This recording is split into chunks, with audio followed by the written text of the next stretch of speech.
कि क्या साथ में आ रहे हैं उद्धव और राज ठाकरे।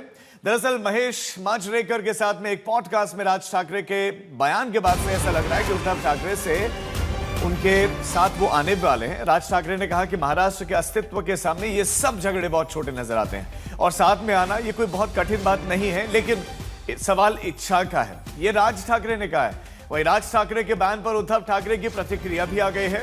उन्होंने कहा कि छोटे मोटे झगड़ों को अलग रखने के लिए हम तैयार हैं, लेकिन राज ठाकरे के सामने एक शर्त एक ही है कि जो भी महाराष्ट्र के हित के खिलाफ होगा उसे घर बुलाकर खाना नहीं खिलाएंगे।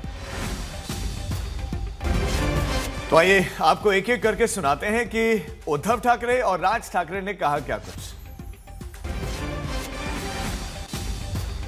किरकोळ भांडणं बाजूला ठेवायला मी सुद्धा तयार आहे आणि मी सुद्धा सर्व मराठी माणसांना या हितासाठी, महाराष्ट्राच्या हितासाठी, मराठीसाठी एकत्र येण्याचं आवाहन करतोय। पण माझी अट एक आहे की जेव्हा आम्ही लोकसभेच्या वेळेला सांगत होतो की अरे महाराष्ट्रातनं गुजरातमध्ये सगळे कारभार घेऊन जात आहेत, उद्योग घेऊन जात आहेत, तेव्हाच जर का विरोध केला असता तर आज ते सरकार तिकडे बसलं नसतं। आज तिकडे महाराष्ट्राच्या हिताचा विचार करणारं सरकार आपण केंद्रात बसवलं असतं आणि राज्यात सुद्धा आपल्या महाराष्ट्राच्या हिताचा विचार करणारं सरकार बसलं असतं। त्याच वेळेला हे काळे कामगार कायदे आपण फेकून दिले असते कचऱ्याच्या टोपलीमध्ये।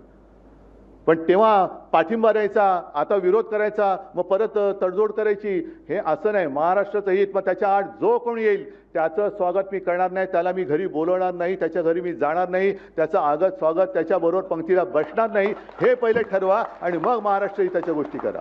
उसके ऊपर उद्धव ठाकरे जी ने कहा है हम भाई हैं, हमारे में कोई गिले शिकवे नहीं है, अगर है तो मैं मिटा दूंगा। लेकिन एक ही बात जिससे हम महाराष्ट्र के दुश्मन मानते हैं, शिवसेना के दुश्मन मानते हैं, उसको अपने घर में आप जगह मत देना, उनके साथ खाने पीने को मत बैठना। ये अगर मंजूर है तो जरूर हम बात करेंगे। तो बयान आपने सुन लिए, इनके मायने क्या कुछ है। हमारे संवाददाता मुस्तफा शेख इस खबर पर ज्यादा जानकारी के साथ जुड़ गए। मुस्तफा, क्या दोनों भाई अब मिलने वाले हैं और क्या ये वक्त की जरूरत भी है, क्योंकि बयान तो इस ओर इशारा कर रहे हैं, लेकिन क्या असल में साथ आ सकते हैं इतनी कड़वाहट के बाद? देखिए, कहीं ना कहीं आज इस बार जो है चीज जो शुरू हुई है, पहली बार पब्लिक प्लेटफॉर्म पे उद्धव ठाकरे ने कहा है कि डिफरेंसेस मिटाए जा सकते हैं, लेकिन उन्होंने कई और बातें भी राज ठाकरे के खिलाफ कही है। मूल मुद्दा ये है कि हिंदी को लेकर के जो विवाद छिड़ा है महाराष्ट्र में, उस पर सब अपोजिशन पार्टियां एक साथ आ रही है, जिसपे एक पॉडकास्ट में एक बयान सामने आया जिसमें राज ठाकरे ये कहते हुए दिखे कि कुछ मुद्दों पर साथ आया जा सकता है। जैसे कि तमिलनाडु का एग्जाम्पल दिया जा रहा है, जहां पर AIADMK DMK तमिल प्राइड इस मुद्दे पर साथ में आते हुए अक्सर दिखते हैं। तो उस तरह का क्या एक एडजस्टमेंट हो सकता है शिवसेना UBT और महाराष्ट्र नवनिर्माण सेना में? महाराष्ट्र नवनिर्माण सेना के मन में भी कई कड़वाहट है। उनका कहना है 2017, 2019 ऐसी कई वक्तों पर MNS ने अप्रोच किया था शिवसेना को, लेकिन शिवसेना की तरफ से कोई रिस्पॉन्स नहीं आया है। तो उस तरह की चोट खाने के बाद अभी कितना विश्वास रखा जाए, ये एक मुद्दा है।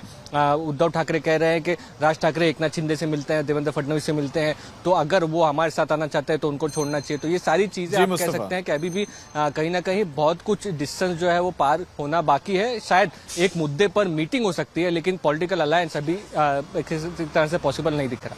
बहुत शुक्रिया मुस्तफा आपका इस तमाम जानकारी के लिए।